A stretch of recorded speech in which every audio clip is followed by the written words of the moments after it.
이게 제가 한 게 완벽히 모든 다이어트를 섭렵한 건 아니지만, 여기 계신 분들이 다이어트에 대한 기본적인 지식이, 요걸로 통해서 채워지길 바라면서, 자, 진행해 볼게요.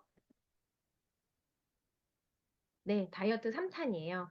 다이어트 현명하게 하기. 많은 분들이 이제 다이어트 때문에 뭐라고 해야 되지? 뭐 엄청 많은 것들을 솔깃해가지고 이것도 해보고 저것도 해보고 아, 나는 정말 아직은 하기가 힘들 것 같아. 막 고민도 해보고 중도 포기했다가 언젠간 다시 해봐야지. 다시 또 도전도 해보고 반복적인 삶을 살고 있죠. 제가 어디인가를 가가지고 혹시 다이어트 평생 안 하실 분 계세요? 라고 물어보면 그 누구도 그런 사람은 없다고 해요. 그리고 다이어트는 언제나 하고 싶은 마음이 있는데 내가 잘 시도하지 못했거나 아직은 때가 아니어서 안 하고 있다라는 피드백이 많이 있었습니다. 일단은 제가 다이어트 이야기 지난 거를 여러분들이 기억하실지 모르겠어요. 어, 기억했으면 좋겠는데 중요한 건 이거예요. 그냥 뭐였다? 중요한 건 식단이다였어요. 기억하시죠? 그냥 식단이었어요. 뭐 여러 이야기를 엄청 많이 했지만 결국은 식단이다. 그래서 오늘 제가 해드릴 말씀은 뭐였냐? 호르몬 얘기를 하겠다라고 말씀드렸습니다. 그래서 지난 시간에 다이어트를 하기 위해 어떤 식단을 해야 되는가, 어떻게 해야 되는가, 이런 얘기를 했을 때 호르몬 관리를 해야 된다고 하면서 인슐린 얘기까지만 하고 넘어갔었습니다.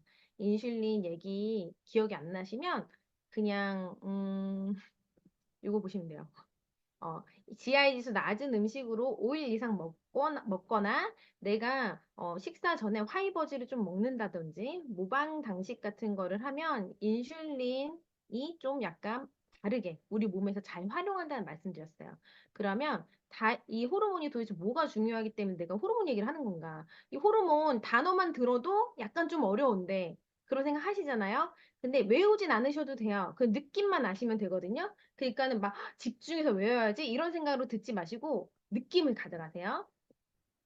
일단은 인간은 호르몬의 노예예요. 이 얘기 너무 많이 들으셨죠? 제가 그래서 기사를 가져왔어요.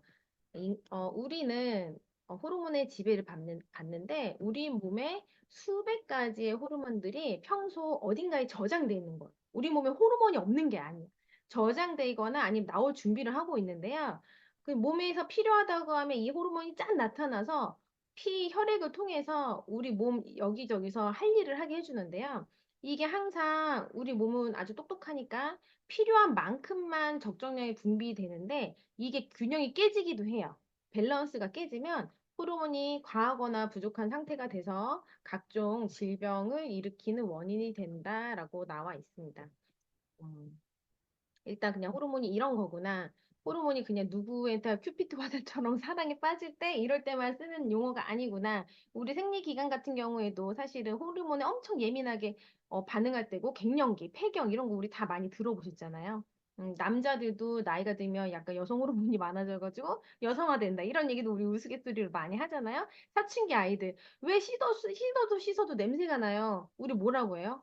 정수리 냄새 미치겠어요. 아, 호르몬 때문이에요라고 얘기를 하잖아요. 그러니까 우리 호르몬은 일상생활에서 정말 밀접하게 있습니다. 그중에 다이어트와 관련된 호르몬 몇 가지 중에 첫 번째는 렙틴 호르몬이라는 건데요. 얘는 우리가 지방은 무조건 다 없어져야 돼라고 생각할 수도 있어요. 하도 비만 이거를 강조하는 세대니까. 근데요, 사실은 지방 세포도 우리 몸에 대사 기능과 우리 생존을 위해서 아주 중요한 역할들을 하는데 그중에 또 하나는요. 지방 세포에서 이 렙틴이라는 호르몬이 나와요. 그러니까 얘는 뭐냐면 지방이 자꾸 계속 막 터지게 계속 늘어날 수는 없으니까 아, 이 정도면 됐어. 식욕 억제해, 배불러 이거를 뇌가 느끼게 해주는 호르몬인데요. 이게 중요합니다. 나는 빨리 먹어. 나 원래 빨리 먹어. 이런 분들은요, 렙틴 호르몬이 몸에서 적응할 시간을 안 줘요. 이거는 그냥 우리 하는 말로 야, 빨리 먹으면 살찐대 이런 게 아니야. 이건 그냥 과학적인 근거예요. 렙틴 호르몬 자체는 15분에서 20분이 지나야지만 일을 합니다. 몸에서. 빨리 먹는 사람은 얘가 그냥 없다고 생각하시면 돼요. 뭐 어떻게 나오면 어떻게 벌써 먹어버렸는데. 그래서 호르몬이 나오기 전에 이미 엄청 많은 양을 먹어버리니까 그래서 문제인 거예요.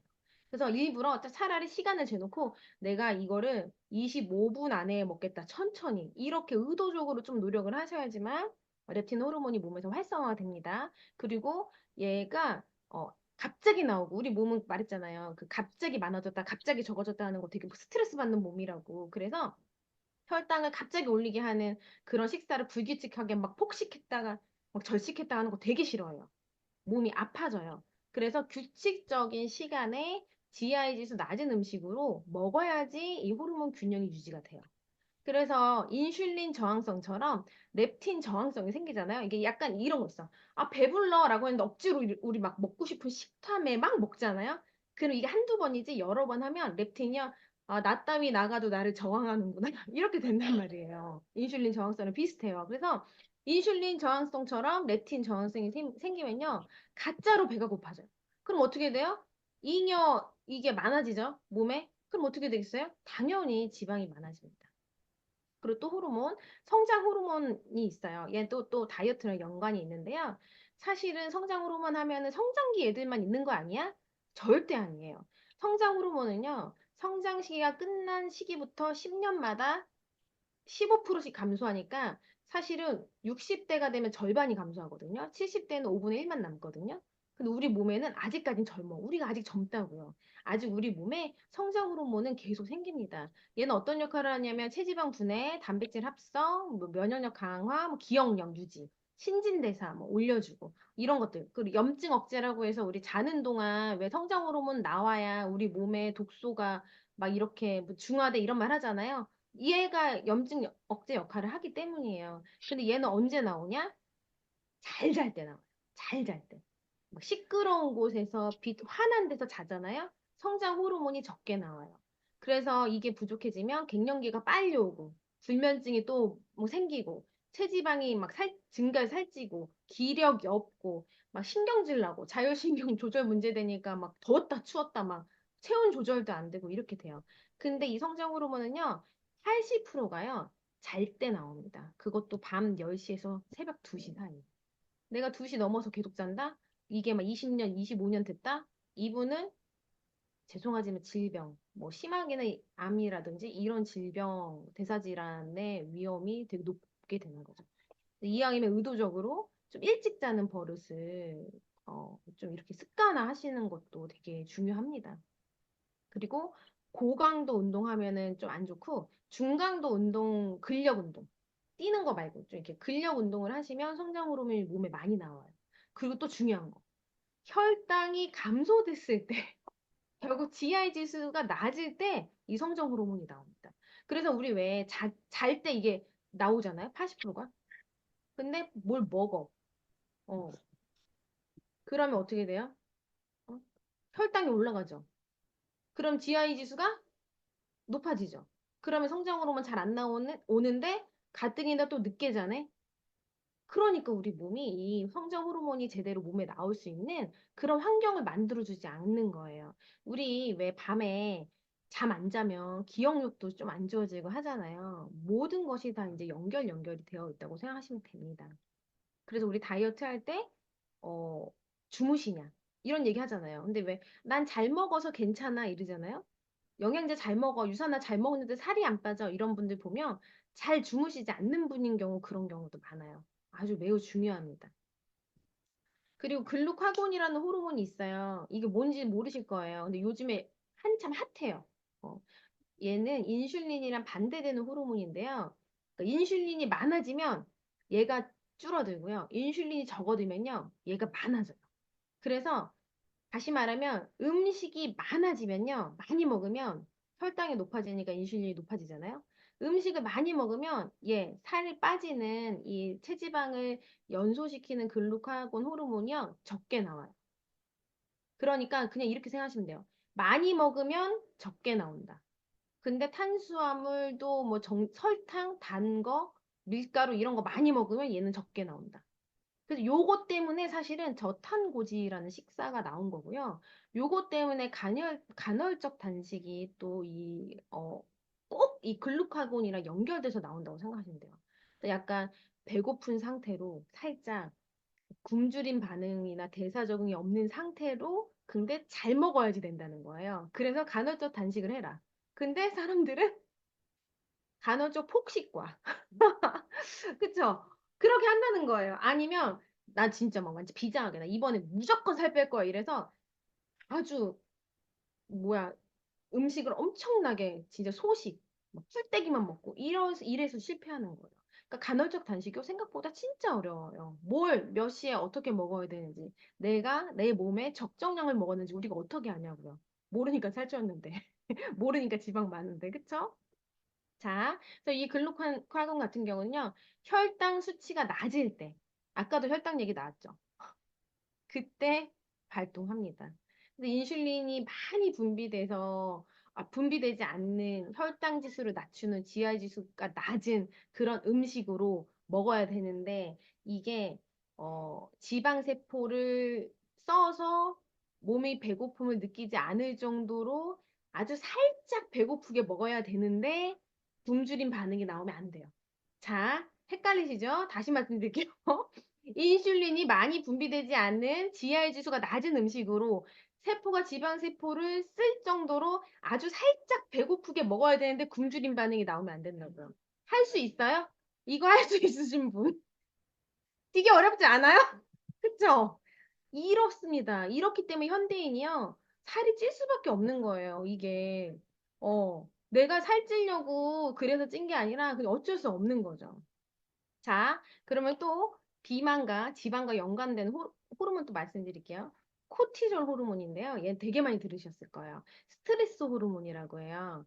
얘는 근데 나쁜 게 아니에요. 제가 이제 인슐린, 뭐 코티졸 호르몬, 뭐 여러 가지 뭐 많이 말씀드렸잖아요. 근데 얘는 꼭 뭐 지방세포 이런 것도 다 사실은 몸에 있어야 되는 거예요. 몸에 필요하지 않은 게 있는 게 아니라 밸런스가 깨져서 문제가 된 거예요.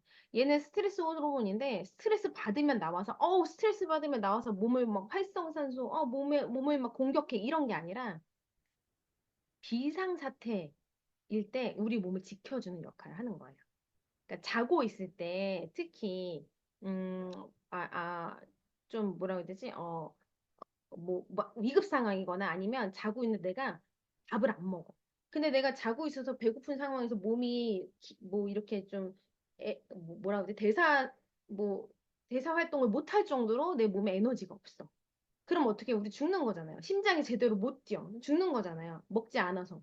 근데 뭐 어떤 사람 잠보는 막 48시간도 자고 하잖아요. 그래도 살잖아요. 48시간 동안 안 먹어도. 왜냐하면 이런 스트레스 호르몬 코티졸이요. 얘네들이요. 어, 이렇게 이 체지방 가지고 있는 거를 이렇게 태워줘서 영양분으로 쓰는데 그러면 사실은 지방을 쓰는 거 좋은 거 아니야라고 생각하는데 대신 대신 엄청 음식을 당기게 해요. 어.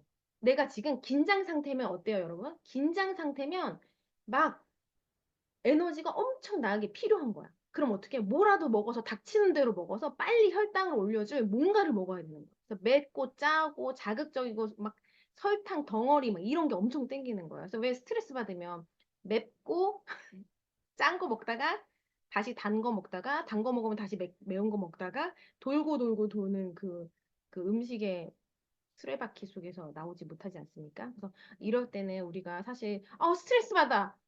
나 호밀빵 먹을래 이러진 않잖아. 스트레스 먹어. 받아. 나 건강에 좋은 뭐 음식 먹을래. 뭐 이러지 않잖아요. 어? 비정제 탄수화물 먹을래. 뭐 이러지 않잖아요. 그쵸? 현미밥 먹을래. 이러지 않는단 말이지. 이럴 때는 우리 스트레스 단 거, 케이크, 낙지볶음 이런 거 먹는단 말이죠. 그래서 이 코티졸이 결국은 식욕을 상승시키는데 이게 진짜 웃긴 게 코티졸 호르몬을 통해서 식욕이 상승돼서 먹으면 복부 비만이 된대요. 어. 눈치가 더럽게 없어 우리 몸이 스트레스를 받았잖아. 그럼 내 살을 좀 빼줘야 되는데 배에 살을 들어가게 한다고. 진짜 이 몸이 그래요. 그래서 만약에 내가 다이어트 한다고 극단적으로 칼로리 제한하고 막 힘들어 죽겠어. 쓰러질 것 같고 막 너무 막 견딜 수 없는데 나는 나와의 약속을 지켜야 돼. 나는 저 운동을 해내고야 말겠어. 이러면서 고강도 운동을 하면 근데 그게 막 신나고 즐거운 게 아니라 막 죽을 것 같아. 막 토할 것 같아. 근데 나와의 약속을 하늘이 알고 내가 알기 때문에 뭐 이거를 내가 꼭 지켜야 돼. 목숨 걸고는 한다. 이러면 코티졸 호르몬이 엄청 많이 나오는 거죠. 그래서 극단적인 칼로리 제한이나 나에게 맞지 않는 고강도 운동이 꼭 나의 몸에 좋은 건 아니다. 그걸 아셔야 돼요. 나의 몸이 뭘 좋아하는지를 좀 알아야지 내 호르몬이 좀 나에게 도움되게 활성화됩니다.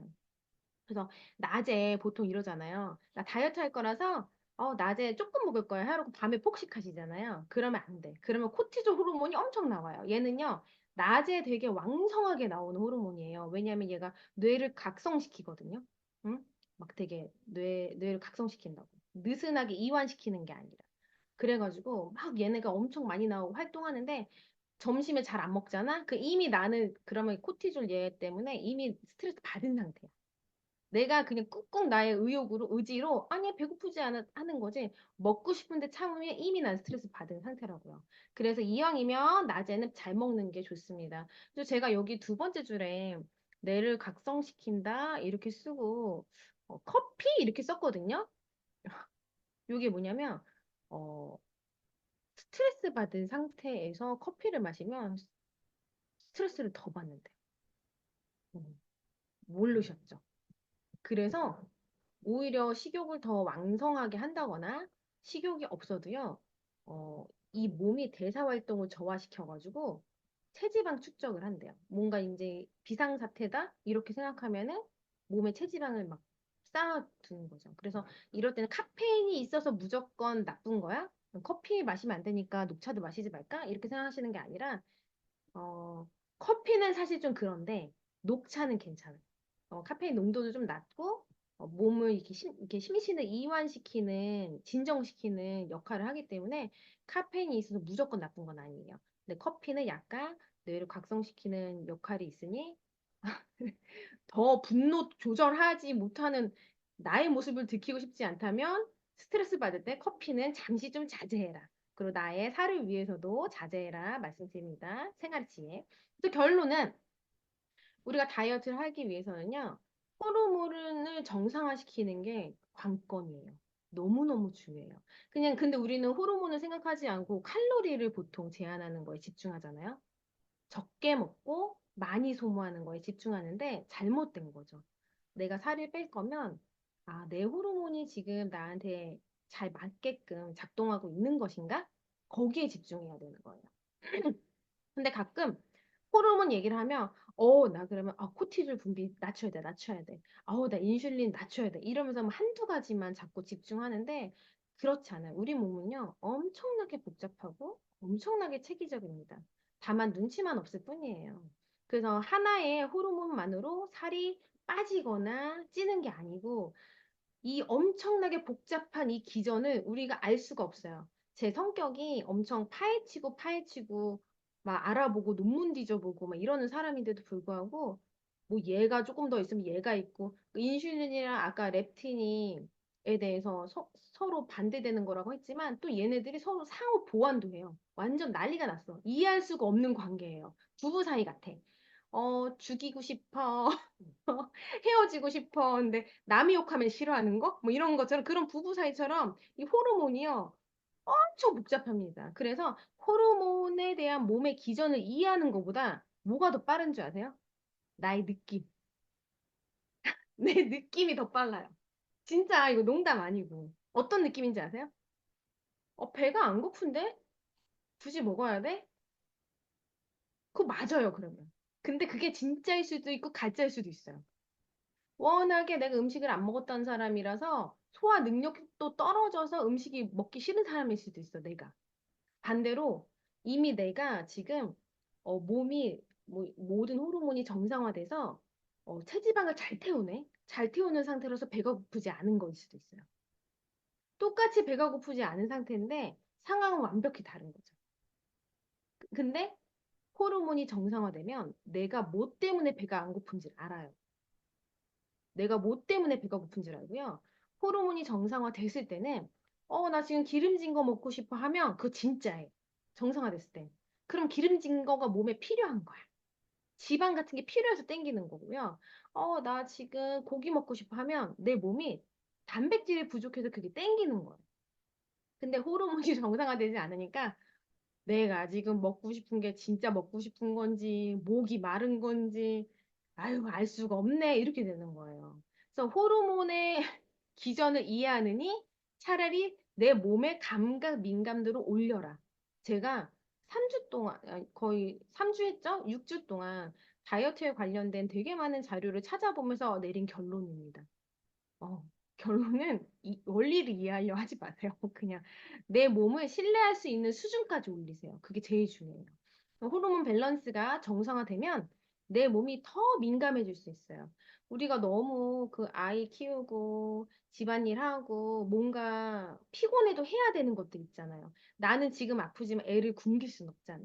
뭘 헤매게 되고 이런 거를 버티고 버텨고 해온 그 시간들 때문에 어쩌면 내가 내 몸을 너무 방치한 거죠. 아파도 참고 막 그렇기 때문에 내가 지금 진짜 먹고 싶은 건지 아닌 건지도 모르는 거야. 막 후다닥 막 밥을 때워야 애를 볼 수 있고 이렇게 사셨으니까. 근데 이제는 조금씩 내 몸에 좀 관심도를 갖는 시간을 가져야 된다. 뭐 다이어트 얘기했는데 도대체 뭔 소리 하는 거 하는데 제가 내린 결론이라니까요. 그래서 아, 내가 열심히 산 것도 중요한 거지만 내 몸에 좀 미안했구나. 이런 생각을 했어요. 결국은 내가 문제였네. 이 생각을 했습니다. 자, 아무튼 우리는 호르몬의 노예다. 그 얘기를 하면서 호르몬 하면은 또 우리 여성들과 떼놓을 수 없는 게 있죠. 아, 네, 맞아요. 그 전에 미안합니다. 그래서 호르몬을 정상화시킬 수 있는 가장 가장 빠른 방법은 결국은 식단이더라고요. 호르몬 주사 맞고 막 이런 게 아니고요. 식단이에요. 그리고 규칙적인 생활 습관. 우리 진짜 모범생 도덕책 같죠? 그리고 잘 자는. 이게 결국은 우리의 호르몬을 정상화시키는 거더라고요. 근데 그 중에 가장 중요한 건 식단이었어요. 1주차, 2주차, 3주차까지 식단을 얘기할 수밖에 없는 거죠. 그러면 이제 여자들한테 가장 중요한 호르몬 뭐예요? 생리기간에 겪는 그 호르몬의 변화잖아요. 너무너무 중요하죠. 우리가 그러면 우리의 생리기간에 대해서 얼마큼 인지하고 있는지 알아야 되고요. 혹시라도 딸을 가진 여자분들이라면 사실 이거를 내가 알고 있는 게 너무 중요해요. 우리 아이들이요, 반드시 다이어트에 관심 있을 겁니다. 그때 내가 올바른 다이어트법을 알려주기 위해선 생리기간 이 몸의 변화를 인지하지 않고 있으면 알려줄 수 없어. 내 딸이 아니더라도 딸이 없어도 내 조카라도 내 친구의 딸이어도 올바른 방법을 알려주려면 반드시 짚고 넘어가야 돼요. 자, 일단 생리기간에는요, 어, 난제가 이제 가임기 여성들은 임신하기 위해서 남자가 배란되죠. 배란이 되면요. 자궁 안에 혈관이 되게 많이 증가하고요. 또 분비선이 생성돼요. 왜냐, 자궁 내막을 이렇게 튼튼하게, 두껍게 만들어야 되니까. 왜 두껍게 만드냐면 거기에다가 영양분과 수분을 그 자궁 내막에 축적해요. 근데 자궁 내막에만 축적하는 게 아니라 자궁 내막에 만약 아이가 생기면은 막 계속 넣어줘야 되니까 이 몸에도 축적합니다. 필요하면 막 넣어줘야 되니까. 왜 우리 지방도 긴급 상황에 쓰기 위해서 지방 세포에 지방을 저장하듯이 남자 배란기에는 항상 우리 몸은 계속 이 현상이 일어나는 거야. 내가 모를 뿐이지. 그러면 너무나도 당연하게 체중이 증가해요. 이거는 내가 지방이 쪄서가 아니고요. 영양분과 수분을 몸에 축적하기 때문에 모든 사람이 이 시기엔 체중이 증가합니다. 근데 애석하게도 배란기에 다이어트를 시작했네, 내가. 아우, 나 진짜 굶었는데 몸무게 늘었어. 아, 진짜. 나 진짜 물만 마셨거든? 여기서 이게 오는 겁니다. 그리고 왜 하필 배란기에 해가지고 말이죠? 어? 그래가지고 이때 좌절해. 난 역시 안 되나 봐. 내 몸은 빠지지도 않는 몸이야. 이 저주받은 몸뚱어리. 이러면서 짜증나지. 그러니까 에라씨. 내가 5일을 이렇게 절식하고 운동했는데 안 해. 좌절하고 폭식하고 중도 포기하죠. 이게 모든 여성들의 패턴이래요. 나 이거 보고 진짜 위로가 되더라고요. 그런데 어, 생리가 시작하잖아요. 시작하면요. 자궁 내막에 쌓여있던 수분과 영양소가 무너져요. 무너져서 피로 이렇게 몸 밖으로 배출이 됩니다. 생리 기간에. 근데 이때 영양분과 수분이 함께 배출이 되니까요. 너무나도 상식적으로 체중이 감소하죠. 배란기의 체중 증가는요, 그냥 대자연의 섭리예요. 내가 어떻게 거스를 수 없다는 거를 인정하셔야 돼요. 그래서 다이어트 좌절하거나 폭식하거나 중독 포기를 이 생리기간 생각하지 않고 나의 느낌으로만 일주일 했는데 안 빠져, 2주일 했는데 안 빠져, 이런 나의 느낌으로 하시면 안 돼요. 절대 금지입니다. 그 마음을 갖고 다이어트를 시작하셔야 되고 가이드를 주셔야 돼요. 그럼 생리기간에 대해서 조금 더 한번 확인해 볼게요. 제가 이렇게 한번 28일이 있는 달력을 가져와 봤어요. 일주일은 배란기, 28일 주기라고 예를 든다면, 그럼 두 번째 주는 생리 전 일주일이고요. 세 번째 주는 생리 중인 때고요. 네 번째 주가 생리 후의 일주일이에요. 이건 다이어트에서 이 1, 2, 3, 4주를 나누는 건 너무너무 중요해요. 근데 내가 언제 생리하는지도 모르고 다이어트를 했다? 아, 애석하지만 진짜 헛고생한 겁니다. 네. 자, 배란기는 아까 말씀드렸다시피 임신 준비 기간이라서요. 이렇게 자궁 내막을 좀 이렇게 저장하려고 하는데 사실은 요때는 그렇게 많은 체중이 늘지 않고 이제 막 시작했으니까 그 막 식욕이 막 땡기지 않아요. 그래서 몸무게가 별로 그렇게 변화가 없어요. 그러니까 근데 배란기 후반으로 갈수록 점점 식욕이 땡기고 체중이 조금씩 늡니다. 난 별로 먹지 않았는데 계속 그럴 수 있어요. 그러면서 이제 생리전 일주일에는요. 이때부터 생리정 증후군 현상이 오고요. 엄청 짜증이 난다든지 배가 아프다든지 뭐 이런 몸이 으슬으슬하다든지 여러 가지 증후군 이때부터 오고요. 호르몬 변화가 와요. 이게 생리전 일주일의 대표적인 증상이에요. 그리고 식욕이 증가하는데 이거는 어느 정도의 식욕이 증가냐면 내 인내심으로 조절이 힘들어요. 옆에 집이 문이 열려 있다면 들어가서 훔쳐라도 먹고 싶을 정도의 그런 식욕이라서 어, 남의 집 들어가서 문 따고 훔쳐 먹고 싶을 정도의 그런 식욕이래요. 그래서 이때 왜 그러냐면 이 몸이 영양분을 빨리 저장해야 되니까 뭐라도 먹어서 계속 채워놔야 되는 거예요. 자궁 내막을 두껍게 만드는 것 자체도 에너지가 소모되거든요. 그러니까 몸이 필요한 거지. 계속 땡겨. 미친 듯이 땡기고 그리고 몸이 부어요. 아무것도 한 건 없어 나는. 물만 마셨는데 저장하기 때문에요, 몸에. 수분이 증가해요. 그 호르몬이 변화되지, 몸은 살찌지, 짜증 나지, 뭐 배 또 살짝 아프지, 감정 기복이 막 완전 똑같은 일을 해도 이제 소리 지르기 나가는 거죠, 이때. 그리고 갑자기 우울해지기도 하고 여러 가지 난리가 나는 데가 이때 생리전 일주일입니다. 이때 체중이 증가되고 폭식 위험이 있어요. 이때를 내가 조금 인지하고 있어야 돼요. 근데 이때 만약에 내가 폭식하면 안 돼. 나 다이어트 중이야. 절대 안 돼. 이러면 어떻게 돼? 코티졸 호르몬이 분비가 증가해요. 스트레스가 진짜 많아져. 그럼 다시 뱃살이 찝니다. 그러니까 너무 많은 폭식을 먹는 게 아니라 막 참다 먹는 게 아니라 조금 더 먹어도 돼요, 사실은. 조금 더 먹는, 아주 살짝 더 먹는다고 살이 찌진 않아요. 근데 그걸로 죄책감 느끼면 그게 살이 찌는 거예요. 그러니까 내 몸을 좀 사랑해줘야 돼. 그리고 이제 세 번째 생리 때는요, 이때는 의외로 또 식욕이 저하돼요. 신진대사가 저하돼요. 그래서 이럴 때 왜 생리 중에 해독하시는 분, 진짜 제가 꼭 생리 중에 해독하지 말래도 그렇게 이때 하시는 분이 있다? 왜냐면 내 몸이 지금 힘든 상태라서 생리를 할 때 해독을 하면 더 효과가 있을 거라고 생각해. 살이 더 빠질 거라고 생각하는 분들이 계세요. 절대 아니에요. 해독을 할 때는 몸에 이런 대사들을 더 원활하게 하는 역할을 하기 때문에 몸에 에너지를 더 많이 쓰거든요. 아플 때 하거나, 몸이 힘들 때 하면 효과가 오히려 없어요. 더 건강할 때 하는 게 훨씬 좋거든요. 생리 중에는 그래서 해독 같은 거는 좀 피해서 하시는 거 추천하고, 그것처럼 고강도 운동, 생리 중에 막 나의 의지, 나 그냥 뭐 살 뺄 거야 이러면서 이렇게 하시면 안 된다는 거지. 이럴 땐 사실 좀 쉬어줘야 돼요. 약간의 빈혈이 있을 시기인데 못 느끼는 사람도 있고 느끼는 사람도 있어요. 이때는 자연적으로 체중이 조금 감소합니다. 자연적인 거. 근데 본인이 고강도 운동하고 입술 다 터져가면서 자신의 노력으로 감소했다고 하지만 아니에요. 대자연의 섭리로 이때 그냥 빠지는 거예요. 본인의 노력이랑 상관없어. 이때 몸이 피곤하니까 강하게 운동을 하거나 하면 스트레스 받아. 그러니까 그것 또한 조심하셔야 돼요. 스트레스 받으면 비만 호르몬이 생기니까요. 자, 그래서 요때 제일 중요한 거 이제 그게 중요해요. 생리를 하면요. 피잖아요.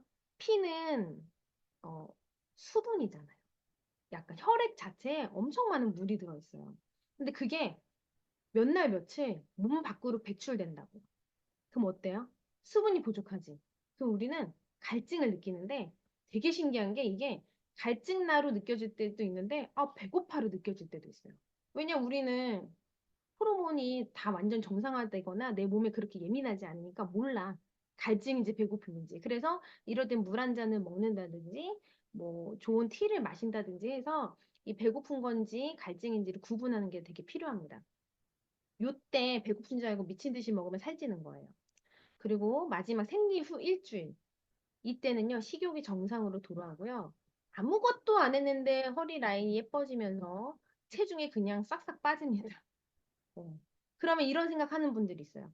아니, 잠깐, 그러면 한 달 중에, 4주 중에 마지막 주만 다이어트 하면 되네? 이렇게 생각하시는데, 아니야. 절대 아니야. 1, 2, 3주 동안 내가 어떻게 먹었느냐. 그러니까 예를 들면 이거지. 운동선수예요, 제가. 3주 동안 나를 잘 관리했어. 그러면 4주 차에 내가 시합을 보러 가거나 테스트를 받는 날이라고 생각하시면 돼요. 그러니까 진짜 내가 3주 동안 어떻게 살았는지 결과가 생리 후 일주일에 잰 그 체중이 진짜라고 생각하시면 돼요. 그러니까 내가 3주 동안 잘해왔으면 그 결과가 빛을 보는 시간이 그 생리 후 일주일인데 본인이 엄청 노력하고 생리 중에 뭐 몸 인바디를 잰다든지 생리 전 일주일에 인바디를 재면 빛을 발하지 않을 때 쟀으니까 좌절이 오는 겁니다. 어. 그래서 요거를 꼭 기억하셔야 되고, 그래서 여기 생리 후 일주일을 보통 다이어트 황금기라고 하죠. 이날만 잘 빠지기 때문에 황금기가 아니라, 이날 진짜 빛을 발한다. 이렇게 생각하시면 됩니다. 그래서 이 좋은 음식으로 앞에서 계속 말씀드렸던 호르몬을 밸런스를 맞춰주는 양질의 음식으로 너무 나를 혹사시키지 않으면서 좋은 음식을 먹어가면서 라이프 스타일로 다이어트를 하면 이 황금기에 정말 내가 원하는 체중, 컨디션을 얻을 수 있게 되는 거죠. 다이어트에 필요한 그 보는 눈이 있어야 돼요. 그냥 느낌적으로 나 좀 덜 먹으면 뭐살 빠지는 것 같아. 이렇게 하면 안 돼요. 다이어트는 수치를 봐야 되는데요. 제가 잠깐 보여드릴게요. 자, 58.1kg예요. 보이시죠? 제 거예요. 언제 건지 비밀. 근데 근육이요. 22.4kg. 체지방량이 16.8kg입니다. 뭔지 모르겠어. 근데 일단 몸무게는 58kg가 넘네? 오케이? 이거 보세요. 체지방률이 29%예요. 표준보다 넘어갔죠. 체지방률이 높은 편이에요. 근데 저는 유산화 영양제를 오랫동안 먹어서 내장 지방이 생각보다 낮은 상태입니다. 내장 지방은 낮아야지 좋은 거예요. 그런데 이거 하나 더 보여드릴게요. 여기까지 기억하시죠? 저예요. 56.6kg입니다. 좀 말랐죠? 몸무게 훨씬 더 빠졌는데요. 보세요. 체지방률은 31.7, 내장 지방 보이세요? 8이에요. 더 나빠졌죠. 살은 더 빠졌는데요. 제가 내장 지방도 그렇고 체지방률도 그렇고 더 안 좋아졌다고요. 그러면 몸무게로만 내가 다이어트가 성공했다고 할 수 있어요? 우리 아이들이 몸무게 얘기하면 몸무게 때문이야. 몸무게 줄여야 돼. 이렇게 할 수 있어요? 절대 아닌 거죠. 근데 이거를요. 몇몇 분들은 많이 봐와서 알고 있지만 정말 놀랐던 게 이 간단한 이 도표를 해석을 못 하시는 분들이 정말 많더라고요. 저는 체중을 늘려서라도 사실은 첫 번째 데이터로 가야 하는 사람입니다. 어, 지방은 더 줄이는 게 좋고. 근데 몸무게가 줄었지만 56kg 떼지만 아주 컨디션이 안 좋은 상태예요. 저렇게 되면 혓바늘도 돌고 똥도 잘 못 싸고 저래요. 내장지방이 8일 때. 내장지방이 뭔지 잠깐 보여드릴게요. 저 옛날에는 10이 넘었었거든요. 근데 오래 먹으니까 이게 8 이상으로 잘 안 올라가더라고요. 내장 지방은요, 보세요. 복부, 내장 사이에 쌓인 지방을 내장 지방이라고 한대요. 이거 인바디 어플에 써 있어요. 이게요, 장기를 보호할 용도로 아주 소량이 있어야 되는데, 이게 많으면 각종 성인병의 원인이 된대요. 내장 지방이 내가 10 이상이다. 그러면 내장 지방형 복부 비만으로 관리가 필요하다고 해요. 제가 사실은요, 내장 지방 사진을 어, 구했는데, 보시면, 너무 혐오스러울 것 같아서 제가 안 올렸어요. 여러분들의 안구 정화를 위해서. 필요하시면 제가 개인톡 드릴게요. 네. 아무튼 이 우리가 중요한 거는요. 이 내장 지방의 레벨을 낮추고 체지방률을 낮추는 게 중요한 거지. 몸무게는 사실 크게 중요하지 않다는 거지. 근데 크게 중요하지 않다고 해서 막 90kg인데 중요하지 않아 이러면 안 되고 그럴 땐 또 둘 다 빼야죠. 근육도 빼고 지방도 빼야 되는데 근육을 무조건 빼지 말라는 아니에요. 필요하면 근육도 빼야 돼. 근데 이왕이면 근육량을 손실시키지 않고 지방량을 손실시켜야지 그게 올바른 다이어트라는 거죠. 네, 보시면 이렇게 피하 지방과 내장 지방 제가 그림 가졌어요. 왜냐면 제가 내장 지방에 대한 얘기를 그렇게 많이 해도 어, 잘 이해를 못 하시더라고요. 보이세요? 몸이잖아요. 여기 근육 보이세요? 배에 반 딱 갈라서 이쪽 바깥쪽은 피하 지방, 안쪽은 내장 지방으로 되어 있어요. 근육을 근육 안에 있는 게 내장 지방이에요. 장기, 간, 뭐 소장, 대장 사이사이에 다 껴있는 게 내장 지방이에요. 그래서요, 보세요. 제 배를 한번 본인 배를 한번 싹 딱 만져보세요. 찝혀, 잡혀, 2cm 이상 잡힌다. 이건 피하 지방이에요. 근육 밖에 있는 거. 내장지방 장기 안에 있는 거 어떻게 잡으실 건데? 잡을 수 있어요? 어떤 방법으로 잡혀요? 안 잡혀요. 그래서 남자들 단단한 배 있죠. 제 남편은 그 배를 근육이라고 하더라고요. 아닙니다. 내장지방이에요. 근육 안에 있으니까 안 잡히지. 보세요. 그림 보세요. 그쵸? 딱딱해요. 음. 근데 너무나도 다행인 거는요. 내장 지방은 저기에 염증이 아무튼 드글드글해요. 내장 지방이 10 이상이다? 뭐 15, 뭐 13, 17, 19? 이런 사람 몸이 아파요. 손목 아프고 발목 아프고 입에서 입냄새도 나고 뭐 장두 상태가 안 좋고 뭐 설사도 많이 하고 뭐 이런 상태가 됩니다. 그런데 거기면 다행인데 그 다음에 대사질환의 가능성이 높아요. 그래서 내장 지방은 사실 없는 게 낮은 게 되게 좋아요. 근데 너무 다행인 것은요, 내장 지방은요, 식단만으로도 확확 빠져요. 좋은 식단. 그러니까 나쁜 식단을 먹어서 그런 거예요. 밀가루, 단 음식, 아니면 불규칙한 식사, 많은 양, 빠른 식사, 이런 것들이 결국 내장 지방을 야기하는 거거든요. 아니면 굶었다 한 번에 먹는다든지, 이런 것들. 그 습관. 그러니까 아침, 점심, 저녁 시간을 맞춰서 먹고, 그리고 GI 지수가 낮은 음식. 뭐예요? 뉴트리밀이지. 그걸로 만약에 아침, 저녁을 먹는다든지 아침, 점심, 저녁 세 번을 먹으면 내장 지방은 일주일, 이주일, 뭐 삼주일 쑥쑥 빠지는 게 눈으로 보여요. 쟤는. 근데 피하 지방은 그렇지 않아요. 아쉽게도. 피하 지방은요, 물론 식단으로도 빠지는데 우리가 원하는 너무 예쁜 몸 있잖아요. 이렇게 근육 생기는 자글자글한 막 이렇게 근육질 몸 있잖아요. 복근 막 이런 거 하려면 운동이 반드시 필요합니다. 운동과 함께 해야 돼요. 근데 내가 지금 피하 지방도 많고 내장 지방도 많아. 운동 빡세게 해. 안 돼요. 일단 뺀 후에 운동을 하셔야 돼요. 아시겠어요? 근데 나는 살이 엄청 많은데 난 운동으로 살 뺄 거야 하면 몸에 되게 엄청난 무리가 되는 거죠. 뺀 후에 운동으로 피하 지방을 예쁘게 만드시면 됩니다. 가끔 어, 땀을 빼시면 저기 보이시면 그림 보시면 피하 지방 밖에 살색 있잖아요. 저기에서 땀이 빠지면 지방과 독소가 빠진다고 생각하시는 분들이 되게 많은데 저 그림을 보세요. 땀은 어떻게 나오냐면요. 어, 어, 몸 안에서부터 열이 나오려면 저 근육 보이시죠? 근육, 배에 있는 근육.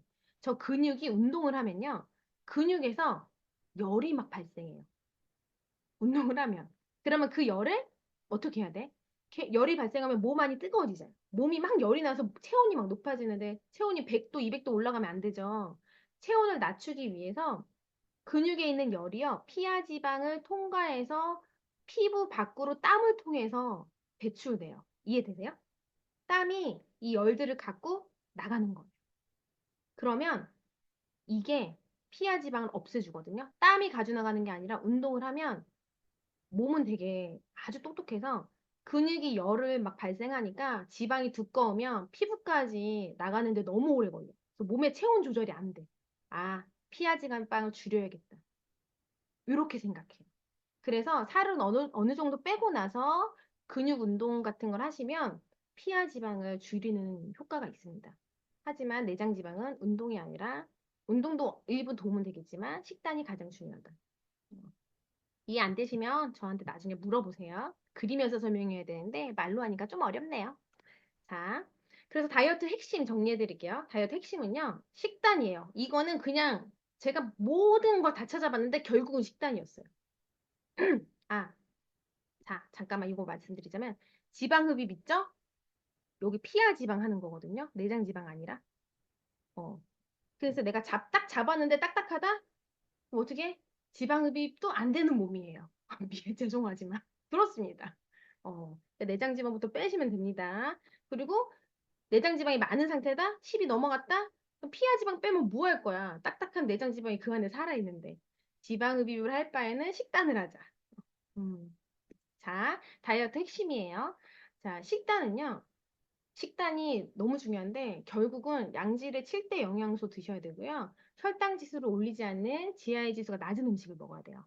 그리고 두 번째, 호르몬 관리해야 되는데 호르몬은 어떻게 관리한다고 했죠?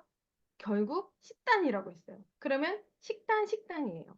세 번째, 몸무게는 중요하지 않아요. 체지방률과 내장 지방이 중요합니다. 이거는 유사나 지금 하고 있는 헬시 라이프 스타일 챌린지 있죠? 얘로 완전 쌉 가능해요. 딴 거 할 필요가 없어. 뭐 고민할 필요가 없어요. 제가 또 다 찾아봤더니 얘만 하면 돼. 저기가 저 유사나 헬스 라이프 스타일에서 해주는 식단을 먹으려면 겁나 힘들어요. 됐다 부지런해야 돼요. 잠을 못 자요. 음식을 겁나 열심히 준비해야 돼가지고. 그리고 나는 그렇게 먹어도 우리 애들은 그렇게 먹나? 음식도 따로 해야지. 애들용, 남편용, 나용. 세 개. 하셔야 돼요. 잠을 못 잡니다. 그러니까 그냥 돈 좀 쓰시면 됩니다. 어차피 식단에도 돈 쓰니까. 자, 얘로 이 세 가지가 쌉 가능하고요. 그리고 꼭 기억하셔야 될 거. 몸무게 자주 재지 마세요. 생리하고 나서 일주일 후가 진짜 내 몸무게예요. 그럼 어떻게 해야 돼요? 4주 간격으로 몸무게를 잰다라고 나를 이렇게 디자인하셔야지. 그럼 한 번만 재고 한 달 만에 막 갑자기 딱 생리 후 일주일에 재지도 않았는데 살 쪘네 빠졌네 하면 안 되고요. 최소 내가 3번은 잰다. 이런 마음으로 생리 후 일주일 지난달에 쟀어? 그게 진짜 몸무게예요. 그리고 지금 이번 달 생리 후 일주일 지금 내가 쟀어? 이게 진짜 몸무게. 그 다음 이런 식으로 재면 내 몸이 이런 식으로 적응하고 이런 식으로 빠지고 있구나. 이걸 알 수 있는 거죠. 네. 그래서 저희가 헬시 라이프 스타일 챌린지 작심 3개월 있잖아요. 최소 3번은 해라. 다 이유가 있는 거예요. 그냥 하는 게 아닌 거죠. 네. 그래서 제가 한번 가져와 봤습니다. 그냥 이것저것 고민할 필요가 없구나. 그냥 이게 이유가 없이 만든 게 아니구나. 이름도 헬시 라이프 스타일 챌린지잖아요. 다이어트는요, 제가 많이 공부해 본 결과 결론이 뭐였냐면, 이벤트성으로 한번 쫙 빼고 다시 돌아가고, 쫙 빼고 돌아가는 게 아니구나.